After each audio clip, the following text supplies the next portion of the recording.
마태복음 16장 13절에서 17절을 중심으로 내가 누구냐 하는 설교를 하려고 합니다. 예수님께서는 오늘 오전에 살펴봤던 것처럼 시내산에서 율법을 주시기 전에 은혜에 대해서 강조를 많이 하세요. 내가 너희들한테 은혜를 줬다. 그리고 지금 오늘 16장 본문은 가이사랴 빌립보라는 지형에서 큰 바위 위에서 아마 말씀하셨다 이렇게 추측들을 하는데요. 물이 흘러내리고 이제 바위가 굉장히 높았어요. 거기서 뻗어 내려가는 물줄기를 보시면서 미래를 보시면서 교회에 대한 말씀을 하세요. 근데 교회에 대한 말씀하실 때 예수님께서 뭘 강조하셨냐면 이 사람들의 믿음을 강조하셨어요. 그래서 내가 누구냐 이렇게 질문하셨던 것이죠. 이 질문이 의미가 있어요. 왜냐하면 아무렇지도 않을 때는, 아무 일이 없을 때는 사람들이 속을 잘 몰라요. 근데 질문을 일단 하면 상대방의 속이 드러나요. 이 질문을, 이 답을 이 사람이 아는지 모르는지 답을 해야 되니까요. 또 마찬가지예요. 예수님이 믿음을 위해서 질문하셨다고 그랬죠. 그러면 이 사람들의 믿음이 드러나요. 예수님을 믿는지 안 믿는지. 이걸 왜 말씀드리냐면요. 우리 생활하는 데 보면은 우리가 이런 혼란이 참 많아요. 구체적으로 말씀드리면 이런 거죠. 아무 일도 안 일어나는데 그런데 시험에 대해서든지 뭐에 대해서든지 논제를 가지고 얘기할 때는 우리 천하에 용감해요. 설교 시간도 마찬가지입니다. 아무 일이 없을 때 얘기하면은 당장 다 예수님을 위해서 죽을 것 같이 충성된 사람들이에요. 근데 살다가 사건이 하나 생겨요. 특별히 나랑 관계되는 사건이 생겨요. 그러면 우리가 어떻게 변하냐면 천하에 불쌍한 사람으로 변해요. 어깨는 축 처지고 목소리는 힘이 없고 세상의 괴로움과 고통을 혼자 다 하는 것 같고 억울한 거 혼자 다 억울한 것 같고 이게 우리 모습이거든요. 그런 모습을 가지고 사는 우리에게 예수님 오늘 밤에 질문하고 계신다 생각이 들어요. 내가 누구냐? 우리는 오늘 이 시간을 계기로 믿음을 점검해보는 시간을 가지려고 해요. 여러분의 믿음을 점검해 보십시오. 이제는 그 생활을 벗어나야 됩니다. 나도 늘 조심해요. 가능하면 비판적인 설교를 안 하려고 해요. 근데 안 할 수가 없어요. 왜냐하면은 특별히 나는 관심이 온전함에 있어요. 어떤 사람은 전도하는 데 있겠지만 나는 청년 시절에 거듭나면서부터 계속 내 마음속에 하나님 말씀하시는 것이 내가 구원한 것에 합당해라. 내가 부른 것에 대해서 합당해라. 하나님 그걸 요구하고 계세요. 더 요구하시지 않습니다. 마지막 날에 대해서 요구하신 것도 바로 그거였습니다. 마지막 날까지 내가 부른 대로, 내가 인도하는 대로 그냥 합당하게 따라와라. 그래서 더 강조해서 말씀드리는 건지 모르겠어요. 여러분 스스로 갈등 없으세요? 내가 나 보기에도 아무 일도 없이 이론만 가지고 할 때는 용감해요. 못할 게 없어요. 못 믿을 게 없고. 근데 내 삶에 요만한 사건이라도 벌어진다면 달라져요. 딴 사람이에요. 이 어느 때까지 우리가 이러고 살아야 될까? 목회자로서 고민 안 할 수가 없습니다. 또 마찬가지예요. 기도도 아무 일 없이 그냥 기도하면요. 못하는 기도가 없어요. 내용도 제한이 없고 종류도 제한이 없어요. 근데 막상 내 삶에 무슨 문제가 하나 생겨나면은 기도가 다 오그라들어요. 그 문제 밑에 깔려가지고 그냥 그 문제 어떻게 해서 이제 해결하려고 애걸 하고 있고 이래서는 안 되지 않나 싶어요. 하나님이 원하시는 건 그게 아닌데 하나님은 이스라엘을 하나님 백성으로 택하신 다음에 가나안에 들어가게 하시기 전에 진작에 시내산에서 뭘 하시냐면은 내 은혜의 눈을 떠라. 그리고 너희가 내 백성으로 살아갈 수 있는 법을 주겠다. 계명을 말씀하셨죠. 오늘 예수님 똑같아요. 예수님은 벌써 본인이 떠나실 것을 내다보고 계세요. 내가 간 다음에 교회를 세워서 교회를 통해서 이 사람들이 신앙생활하고 하나님 나라를 확장해 가야 되는데 그걸 마음속에 갖고 계셨거든요. 그러니까 예수님께서는 내가 누구냐 말씀하시는 거예요. 내가 누구냐. 이 질문에 대해서 제자들은 답을 해야 됐습니다. 우리도 똑같아요. 우리도 살면서 그냥 신앙생활하는 것이 아닙니다. 하나님은 우리의 기도를 들으세요. 우리의 생각을 살피시고 우리 마음을 감찰하시고 우리의 행동을 달아보세요. 우리의 말을 살피시고. 그 하나님이 원하시는 것이 무엇일까요? 너가 하나님의 교회의 한 사람으로서, 너가 예수님의 교회의 일원으로서 합당하게 살고 있나 안 있나. 하나님의 관심은 여기에 있습니다. 우리가 아무 일 안 일어날 때 이 일원으로 얼마든지 하는 거, 그거 하나님 기뻐하시지 않아요. 그 공허한 소리거든요. 또 그 어려움을 당해가지고 그 어려움에 그냥 깔려가지고 비명 지르고, 그것도 하나님 기뻐하시지 않아요. 구원하셨는데, 이 세상에 어떤 것보다도 비교할 수 없는 구원을 주셨는데, 우리는 조그마한 문제만 생겨도 구원받은 거는 싹 잊어버리고, 오늘 내가 당한 괴로움, 오늘 내가 당한 어려움, 그것만 크게 부풀려가지고 하나님 앞에 당장 죽을 사람처럼 이렇게 기도하는 거, 이것도 합당하지 않다는 것입니다. 시간이 갈수록요, 하나님이 원하시는 것은 내가 택하고 구원하고 부른 거기에 합당한 사람으로 변해가기를 원하세요. 그래서 나머지 시간은 변한 상태에서 그런 삶을 살기를 원하세요. 우리가 하나님께 드려야 될 답은 바로 이겁니다. 오늘도 난 누구냐? 이러시는 질문에 대해서 신학적으로, 교리적으로, 성경적으로 유창한 답을 원하시는 것이 아닙니다. 난 누구냐 하는 이 질문에 대해서 너의 믿음을 보여라. 너의 답을 너의 삶에서 보여라. 이렇게 말씀하고 계시는 거거든요. 우리도 조금 이제 진지하게 생각해 봐야 될 것입니다. 그냥 기도가 아니라 내가 하나님 앞에 기도하는 시간이 무슨 기도가 됐든 내가 누구냐 하는 이 질문에 대해서 응답하는 겁니다. 하나님이 어떤 분이기 때문에 내가 오늘 기도하고, 하나님이 어떤 분이기 때문에 내가 이렇게 기도하고, 하나님이 누구라고 내가 믿기 때문에 이런 마음을 먹고 이렇게 생각하고 이렇게 말하고 이렇게 행동하고, 이게 다 우리가 답을 드리고 사는 거예요. 그렇다면은 말 하나 행동 하나가 함부로 할 수가 없죠. 옛날처럼 하나님 관계는 관계고 기도는 기도고 이러면 안 돼요. 사람들이 상담하다 보면 고민이 바로 그겁니다. 조금 양심적인 사람들은요, 그런 말을 해요. 목사님, 난 어느 게 진짜인지 모르겠어요. 기도하는 모습이 진짜일까요? 막 찬송하는 모습이 진짜일까요? 목사님들도 그런 분들이 있어요. 목사님, 내가 설교를 하다가 보면은 내가 어떤 모습이 진짜 모습인지 모르겠다고. 설교는 물론 올바르게 믿자고 말해야 되겠죠. 근데 과연 본인이 스스로 생각해 볼 때 내가 과연 이렇게 하고 사는 사람인가? 이렇게 살려고 애쓰는 사람인가? 여기 자신이 없는 거예요. 근데 만약에 그렇다면은 이제는 하나를 선택하면 돼요. 우리가 지금 갈등을 겪고 혼란이 일어나는 건 두 개를 붙들고 살기 때문이에요. 두 개를. 간단해요. 아닌 거 하나 놓으면 돼요. 오늘 예배 드리기 전에 그런 생각을 해봤어요. 예수님이 제자들을 부르셨어요. 그러니까 이 복음서에서 나온 제자들이 보여준 모습이 뭐예요? 버려두고 나를 따라서 와라. 그 말씀을 듣자마자 금은을 깃든 어부들은 버려두고 세금을 받던 마태는 버려두고 떠났습니다. 간단해요. 우리도 오늘 내가 누구냐 하는 이 질문에 대해서 예수님이 원하시는 만큼 대답하려면은 우리가 이젠 두 개 가지고는 대답을 못해요.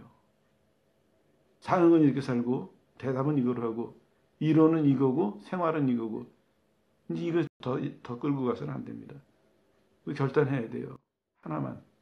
하나를 결단할 때 하나님 보시기에 합당한 것은 붙들고 하나님 보시기에 합당하지 않은 것은 놔야 돼요. 하나님이 날 구원하시고 인도하시는 것에 대해서 어울리는 것은 굳게 붙들고 마지막 날까지 어울리지 않는 것은 놔야 됩니다. 신앙생활이라는 것이 이런 측면에서 보면은 끊임없이 놓을 거는 놔야 되고 붙들 건 붙들어야 되고 그게 신앙생활이에요. 간단하죠. 그러면 갈등도 많이 줄어들어요. 혼란도 많이 줄어들어요. 왜냐하면 한 길 가니까. 느리고 부족해도 한 길을 꾸준히 가니까 이 사람은 마음속에서 풍랑이 가라앉아요. 근데 우리는 이제 거꾸로 풍랑은 내가 일으켜놓고 내가 두 개를 붙들기 때문에 풍랑이 일어나는데 하나님 앞에 놓을 거는 안 놓고 풍랑만 잠재워달라 그러는 거예요. 하나님 내 인생은 왜 이렇죠? 나도 좀 평안했으면 좋겠습니다. 나도 좀 어땠으면 좋겠습니다. 그거는 모순입니다. 그런 기도하기 전에 놓으셔야 돼요. 오늘 설교를 듣는 분들, 테이프를 통해서 듣는 분들 다 마찬가지입니다. 놓으셔야 됩니다. 그리고 이렇게 말씀드리는 이유가 가면 갈수록 이 갈등은 커져요. 마귀는 가만히 있지 않거든요. 우리는 우리가 못 느껴도 인생은 우리가 사는 이 시대는 마지막을 향해서 달려가고 있습니다. 그 마지막을 향해서 달려가면서 세상은 이 시대는 사단에 의해서 자기가 원하는 걸 최대한 우리한테 요구할 거예요. 강제로라도. 그때 하나님 앞에서 자기를 지킬 수 있는 사람이 누구냐? 하나님의 자녀답게 합당한 삶을 살려고 발버둥 치는 사람. 그 사람은 내게 주신 믿음을 지키고 내게 주신 은혜를 지키고 하나님 앞에 뭔가를 이루어서 나갈 수 있을 거예요. 근데 그걸 안 하는 사람은 이론은 이론이고 현실은 현실이고 이 속에서 갈등하고 방황하다가 그러다가 생을 마칠 수도 있습니다. 한번 비교를 해보세요. 하나님이 똑같이 구원하셨는데 어떤 사람은 부족하고 많이 모자르지만 한 걸음 한 걸음 걸어가니까 평안하고 갈수록 충만해지고 뭔가 이 사람 삶에 열매가 있어요. 근데 어떤 사람은 왔다 갔다 해요. 어떨 땐 잘 믿는 사람 같아요. 본인 스스로도 편하고 좋아요. 근데 어떨 때는 내가 과연 믿음이 있는 사람인가 할 정도로 혼란에 빠져요. 근데 이 사람 삶을 다 결산해보면 남는 게 없어요. 힘을 다 왔다 갔다 하는데 힘을 다 썼기 때문에 열매를 맺을 시간이 없습니다. 마지막에 가까울수록 우리는 마음을 단호하게 먹어야 됩니다. 성경에도 말씀하고 계세요. 마지막에 올 때 뭐라고 경고하십니까? 두려워하지 말고 잘 살아남으라. 그런 말씀 안 하세요. 마지막에 올수록 지혜로워라. 그래서 해야 될 거는 굳게 붙들어라. 버려야 될 것은 가차없이 버려라. 마지막이 될수록 간단하게 하나님 보시기에 합당하지 않은 것은 다 벗어버리고 다 던져버리고 작아도 좋으니까 개수가 적어도 크기가 적어도 좋으니까 하나님 보시기에 합당한 거는 굳게 지켜서 마지막 날 너가 상하는 조건이 되게 하라. 마지막 날 하나님이 너한테 상 주시는 이유가 되게 해라. 이게 성경의 권면 아닙니까? 오늘 이 시간 여러분들도 처음에 결심하고 넘어가셔야 될 게 그래 내가 이제서부터는 하나님 앞에서의 신앙생활 또 내 인생도 마찬가지예요. 내 순간순간의 삶이 대답하는 시간으로 생각하고 살겠다. 예수님이 내가 누구냐 이렇게 물어보신 것도 가정을 하고 여러분이 행동으로 말로써 마음씨로서 생각으로 대답하는 그런 마음 가지고 생활하시기 바랍니다. 그러다 보면 이제 여러분이 스스로 분별이 생겨요. 어떻게 해야 될지. 내가 하나님 앞에 이렇게 대답하려면 이런 사람이 돼야 될 것이고 이런 사람이 되려면 이거는 계속해야 된다. 이건 더 이상 계속하면 안 된다. 분별이 생기기 시작할 것입니다. 두 번째는요. 예수님이 물어보시면서 내용이 이거예요. 나는 누구라고 하느냐. 근데 두 부류의 사람들에 대한 질문이 나와요. 사람들이 나를 누구라고 하느냐. 제자들에게 너희는 나를 누구라고 하느냐. 아마 이 질문을 받았을 때 사람들이 이렇게 생각했을 거예요. 사람들은 우리가 예수님 좋다고 따라다니는데 예수님 따라다니는 우리한테 야 너희는 나를 누구라고 생각하느냐. 이게 왜 물어보실까? 좋으니까 따라다니지. 이렇게 생각할 수도 있어요. 근데 예수님은 아시고 물어보시는 거예요. 제자들도 마찬가지예요. 제자들은 더 했을 것 같아요. 우린 다 버리고 예수님 따라 나섰는데 우리한테 내가 누구냐 이렇게 물어보시면 우리 지금 어떻게 가? 중간에 이렇게 제자들은 더 당황했을지도 모르겠어요. 그런데 예수님은 그걸 다 아시고 물어보세요. 왜 물어보시냐면 예수님께서는 개인적인 답변을 원하셨던 거예요. 그냥 제자들이 대답한 것처럼 사람들이 나를 누구로 하냐 했더니 일부는 엘리야라 그러고요. 일부는 선지자라 그러고요. 여론에 따라서, 소문에 따라서, 남들의 의견에 따라서 그런 대답은 예수님이 원하시지 않는 거예요. 정확하게 해서는 이 얘기입니다. 각자가 대답하라. 각자가. 그 이유는 좀 이따 나옵니다. 각자가 대답해라. 여기 배경이 있어요. 이스라엘 백성들의 경우를 보면요. 이스라엘의 모습이 겉으로는 신앙생활 했거든요. 종교적인 규범을 철저히 지켰습니다. 안식일 지키고 제사하는 거 철저히 지키고. 근데 이스라엘의 역사를 보면 뭐가 고질적이었냐면요. 우상 숭배를 못 버렸어요. 제사 안 드린 게 아니에요. 그 사람들이. 했어요 다. 근데 우상 숭배를 못 버렸기 때문에 결정적인 순간에 하나님이 아닌 우상을 바라봤기 때문에 결국에는 그들이 나라가 망하고 포로로 잡혀가는 이런 결과를 맞이했던 거거든요. 신약의 교회도 마찬가지예요. 왜 이 질문을 하시냐면 너희가 내 제자라고 생각하냐? 따라다닌다고 내 쪽에 있다고 생각하냐? 그러지 말고 이거 생각해봐라. 누가 너를 지배하고 있느냐? 너를 지배하는 게 누구냐? 너는 무엇에 복종하고 사느냐? 이거 살펴보라는 말씀이에요. 좀 구체적이 되죠? 우리도 자꾸 오해하면 안 돼요. 나 오늘 교회 등록해놓고 주일마다 교회 나가고 예배 드리고 예수님 반대하지 않고 그 수준에 머무르서는 안 돼요. 예수님도 전도하고 다니실 때 처음에는 이렇게 말씀하셨어요. 제자들에게 반대하지 않으면 그냥 둬라. 어느 지역에 전도하러 가셨는데 거기서 예수님이 따라오진 않아요. 반대하진 않아요. 그런 경우에 예수님께서 말씀하셨어요. 그냥 둬라. 반대하지 않으면. 근데 사역이 막바지에 가면서는 뭐라 그러셨어요? 나와 함께 하지 않은 자는 나랑 상관없다. 좀 구체적으로 말씀하셨거든요. 우리도 마찬가지예요. 시간이 갈수록요. 우리가 하나님 앞에서 좀 더 분명해져야 됩니다. 누가 나를 지배하느냐? 내가 누구에게 복종하느냐? 이거 심각하게 생각해 봐야 돼요. 우리가 믿는다고 하면서도 우리의 가치관이 하나님이 아니에요. 하나님이 절대적이면요. 하나님이 우리를 지배하시거든요. 내가 하나님께 복종하는 거예요. 그럼 우리 삶이 분명해집니다.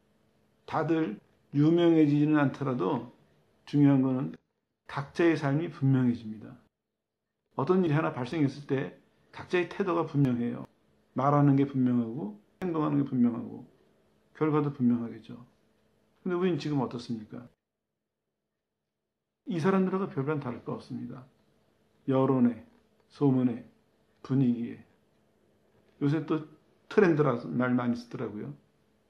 똑같은 얘기지만 그냥 남들 하는 대로 교회도 다른 교회 하는 대로 그래서 하나님 주도해 가시는 것이 아니에요. 큰 교회가 유명한 교회가 교회 내에도 마찬가지입니다. 하나님이 주도해 가시는 것이 아니에요.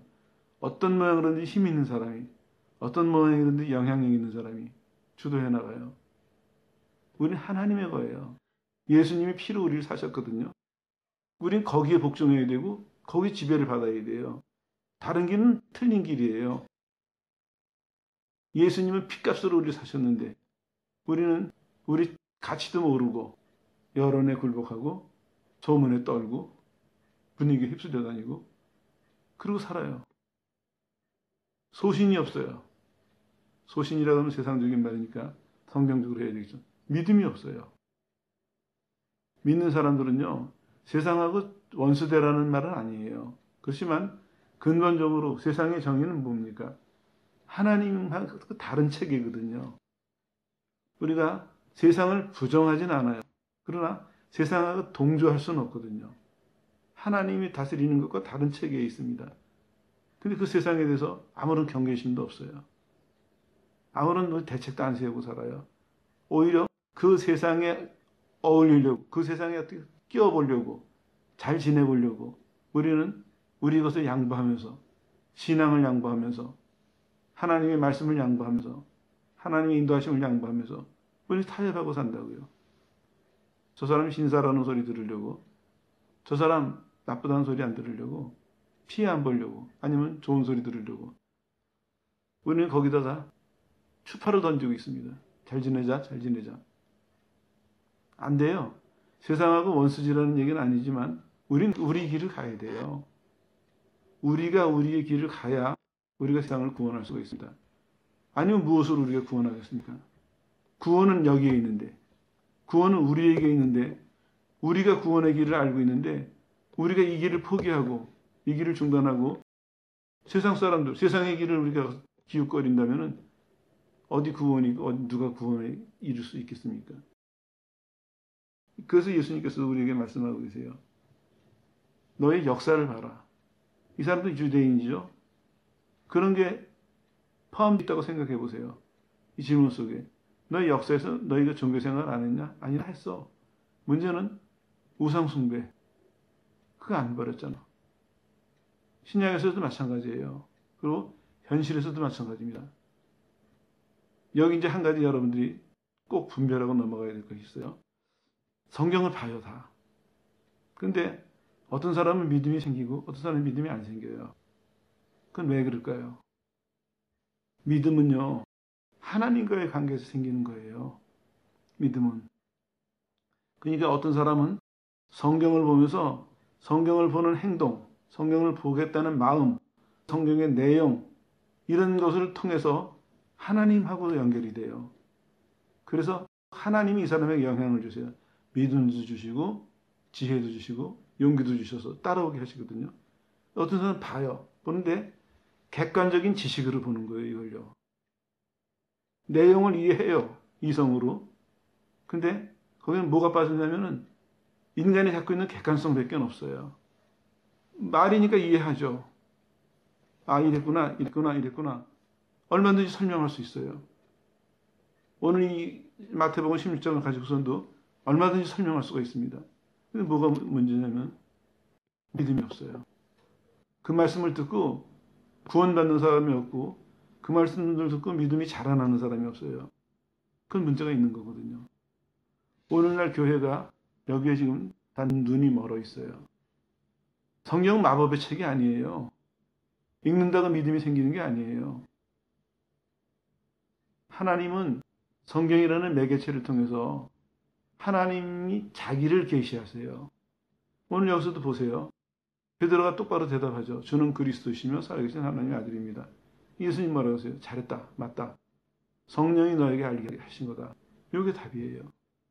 예수님은 예수님을 지지해서 따라다니는 무리들에게 또 다 버리고 예수님을 따라 나선 제자들에게 다시 물어보시는 거예요. 내가 누구라고? 구체적으로 내용을 물어보시는 거예요. 왜냐하면 이런 과정을 통해서 성령에 의해서 그 사람들이 예수님을 발견하기를 원하셨던 것입니다. 성령에 의해서 예수님을 발견하고, 다른 말로 하면요, 이런 시간을 통해서 하나님을 그 사람들에게 계시하시고 그것에 입각해서 믿음을 갖고 그 믿음으로 예수님에게 응답하고 예수님에게 복종하기를 원하셨던 것입니다. 그게 올바른 거니까. 그래서 다른 사람들도 아니고 예수님 좋다고 따라다니는 사람들에게 재차 물어보신 것입니다. 우리도 이거를 그냥 지나칠 것이 아니라 잘 생각해야 됩니다. 내가 성경을 보는데 믿음이 자라나지 않습니까? 그거는 객관적인 지식만 가지고 봐서 그래요. 이성만 사용하는 거예요. 성경은요, 성경을 봐야 되겠다. 피고 읽는 순간 성경을 묵상하고 기억하고 지키는 이런 과정을 통해서 우리가 믿음을 만들어내는 것이 아니라 그 과정을 통해서 하나님이 우리에게 믿음을 주세요. 이걸 우리는 기대해야 돼요. 이걸 아는 사람들은요, 분명히 내가 읽어요. 그런데 마음은 어디에 가 있습니까? 자기를 나타내시는, 우리에게 믿음을 주시는 그 하나님께 우리 마음은 향해 있는 거예요. 이 사람은 자기 행위에 의존하지 않습니다. 내가 성경을 이만큼 봤으니까, 이만큼 아니까 거기에 의존하지 않습니다. 내가 성경을 사모하고 보고 알려고 노력하고 실천하려고 애쓰는 이 가정에서 자기를 계시하시는 하나님의 계시와 그 하나님에 의해서 믿음이 주어지는 이걸 기대하고 보는 거죠. 한번 말씀드린 적이 있는 것 같은데요. 구약학 박사과정에 가면요. 대부분이 이렇대요. 거기는 신약학도 마찬가지죠. 원론을 공부하는 사람들이에요. 원서를 가지고 공부를 하는데 하나 읽은 적이 있었대요. 선생님이 오셔가지고 5,000번부터 시작합시다 이랬대요. 첫 시간에. 구약 5,000번 읽은 사람 손 들어보라는 얘기예요. 학생들이 몇 명이 둘러앉아서 하는 소리가 교수님 10,000번서부터 합시다 이러더래요. 외우는 사람들이에요. 근데 놀라운 거는 다 구원받은 것은 아닙니다. 다 믿지 않아요. 하나님을, 예수님을 우리의 절대적인 구원자라고 인정은 안 해요. 근데 그 사람들이 어떤 사람이냐면요. 그 구약학 박사과정에 정도 들어가려면은 원문을 꿰고 있어야 돼요. 문법만 잘해서가 아니라 시대적인 배경과 환경과 역사도 꿰고 있어야 되고 또 교리도 꿰고 있어야 되고 그 사람들의 공부 양은 엄청납니다. 근데 문제는 뭐냐면은 그러면 그만큼 그 사람들이 영향을 끼치느냐 그만큼 신앙이 있느냐 그건 아무도 장담 못해요. 이게 현실입니다. 이거 우리 경고로 들어야 돼요. 예수님도 이 사람들의 역사를 지금 기억하시면서 말씀하시는 거예요. 너희 역사가 이스라엘은 그랬고 너희 제자들도 그렇게 될 것이다 앞으로. 그래서 개별적인 답을 해라. 작아도 좋다.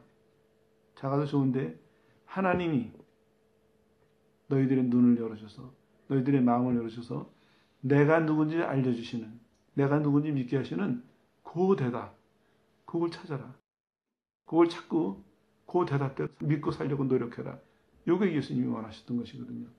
그래서 오늘 베드로의 답을 통해서 말씀하세요. 그래, 그거는 성령으로 가능한 것이다. 이렇게 말씀하시는 거죠.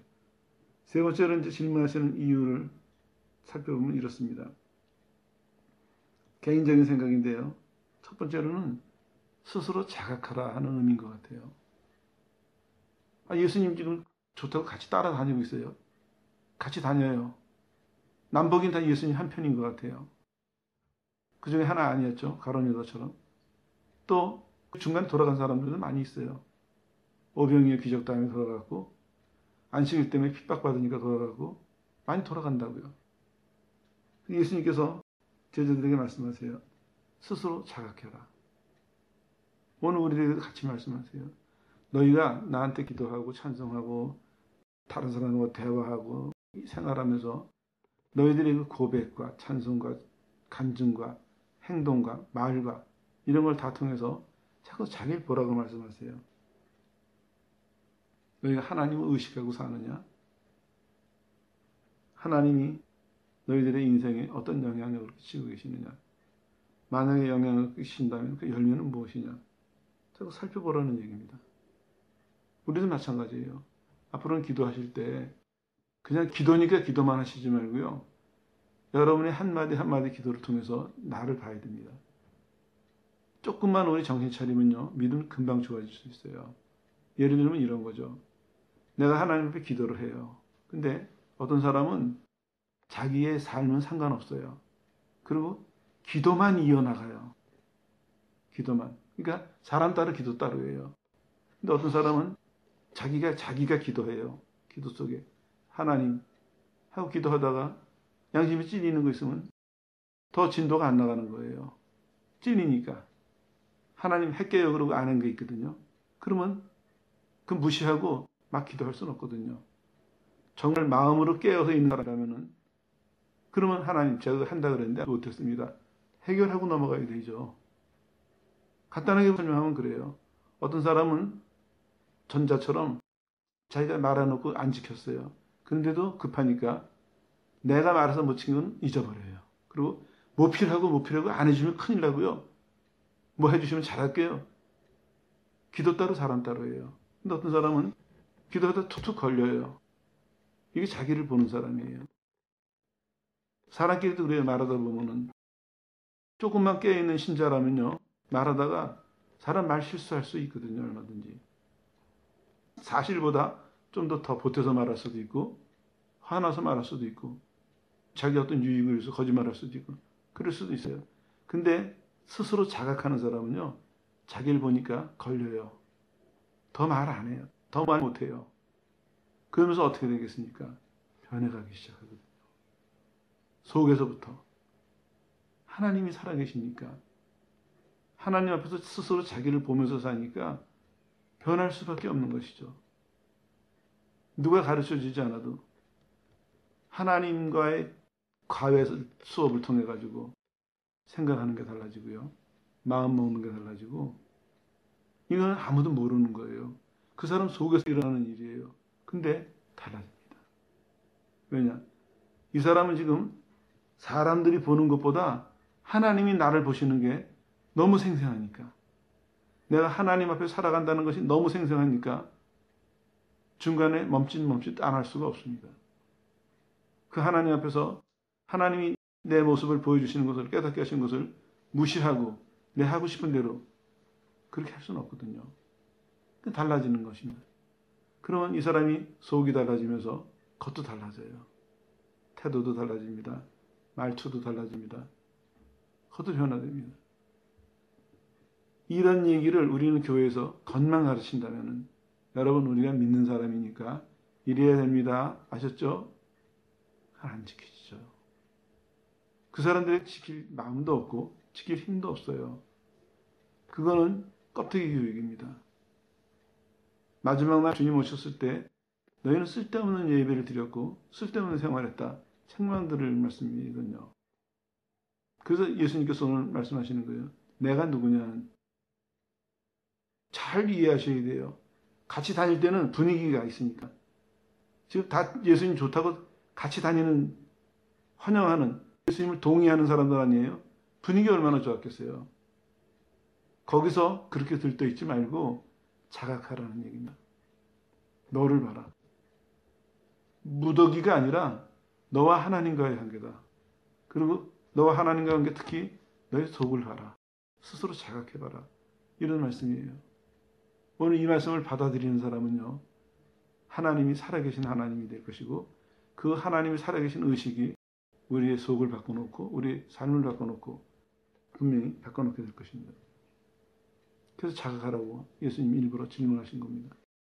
우리도 똑같아요. 우리가 기도하고 찬송하고 하루를 살아갈 때 아무도 우리 속을 몰라요. 근데 예수님은 우리에게 말씀하세요. 끊임없이 내가 누구냐? 내가 누구냐? 예수님의 이 음성을 늘 들린다 생각하고 사세요. 내가 뭔가 말하기 전에, 내가 뭔가 행동하기 전에, 예수님이 먼저 그거 하기 전에, 뭐에 대해서 마음 먹기 전에 난 누구냐 물어보신 상태에서 내가 마음 먹고 생각하고 말하고 행동한다. 늘 이렇게 순서를 정하세요. 주님 음성은 안 들리지만 내가 그걸 인정하게 되면 주님 음성이 들려오기 시작합니다. 그리고 눈에 안 보이는 그 주님이 나를 지배하시기 시작해요. 내가 그 주님 앞에 복종하기 시작합니다. 그러면서 예수님이 원하시는 사람으로, 하나님이 받으실 만한 사람으로 변해가는 것이죠. 두 번째는 비슷한 것입니다. 스스로 자각했으면 두 번째로는 네 고백에 합당한 삶을 사는지 봐라 이겁니다. 고백에 합당한 삶을 사는지. 같은 얘기가 반복인데요. 그렇게 되면은 안 변할 수가 없죠. 하나님이 생생하게 의식이 되니까 안 변할 수가 없는 것입니다. 그러면서 예수님께서는 우리에게 말씀하고 계세요. 이제 확실하고 익숙해질 때까지 훈련하라는 얘기입니다. 기억하고 훈련해라. 여태까지 한 것처럼 답만 외우지 말고, 제가 이 말씀을 이렇게 심하게 말하냐면요, 교인들하고 얘기해보면 다 알아요. 왜 그런지 이유도 알고 어떻게 되는지 답도 알고 다 알아요. 근데 문제는 하는 사람이 없어요. 다 아는데 이게 웬 무슨 일입니까? 그러니까 하나님 보시기 교회가 풍성해 보이는 것 같은데 실제는 빈곤해요. 열매가 없으니까. 우리도 마찬가지예요. 우리가 기도하고 예배드리고 뭐 하고 우리 행동 같은 거 보면은 굉장히 충만할 것 같아요. 근데 곤고하거든요. 이게 이원화됐기 때문입니다. 이제는요, 정답만 외우지 말고 하나님 앞에 진실해지도록 성령을 의지해서 우리의 고백한 것을 실천하는 우리의 고백을 열매를 맺을 수 있는 그런 사람으로 변하라고 말씀하시기 위해서 예수님께서는 질문하셨다 이렇게 이해가 됩니다. 마찬가지입니다. 우리도 확실하게 또 익숙해질 때까지 노력해야 됩니다. 이제는 이 베드로도 보세요. 성령에 의해서 대답했습니다. 토시 하나 안 틀리고 100점짜리 답안지였어요. 근데 이 베드로가 이 모습에 합당해지려면 어떻게 됐겠습니까? 많은 시간이 걸렸습니다. 많은 시간이. 여기서 이랬던 베드로가 베드로 말년에 가가지고 베드로서를 쓸 때쯤 돼서 많이 변화된 모습이 나와요. 이것도 우리한테 생각해 볼 문제예요. 답을 내가 지금 말할 수 있다고, 답을 안다고, 이게 내 신앙이 아니더라고요. 하나님이 우리에게 알려주신 것, 진리는 내가 인격적으로 받아들여서 믿고 그 믿음이 나를 주장해서 하나님 쪽으로 이끌고 그래서 그것을 내가 계속 실천해 가면서 열매를 맺어서 그 열매가 쌓여서 어느 날 나와 또 다른 내가 예전의 나가 아닌 그리스도 안에서 새로워진 내가 나올 때까지 많은 시간과 노력이 필요합니다. 하나님의 역사라고 우리는 아무 노력 없이 아무 수고 없이 뚝딱 되는 거로 이렇게 생각하면 오해입니다. 하나님의 역사이지만 선택권을 우리에게 주셨으니까 우리가 인격을 가진 피조물로서 말씀 그대로예요. 마음을 바치고 힘을 다 바쳐서 노력해야 이 열매를 맺을 수 있거든요. 그 주님은 우리에게 말씀하시는 것입니다. 점검하기 위해서 난 누구냐 질문하십니다. 여러분들 놀라시지 말고 소홀하지 마십시오. 주님 뻔히 아시잖아요. 안 믿는 사람한테 가서 물어보세요. 난 믿는데 여태까지 교회 다녔잖아요. 이렇게 생각하시지 말고 오늘 여기서 멈추세요. 그리고 주님이 내가 믿는 줄 아는데 내가 구원받는 줄 아는데 왜 질문하셨을까? 분명히 아침에도 시내산에서 하나님께서는 택한 백성에게 율법을 주셨어요. 여기서도 마찬가지입니다. 주님은 택하신 사람들에게 자기 백성, 자기 시대들에게 교회에 대해서 말씀하시려고 난 누구냐 질문을 던지신 거거든요.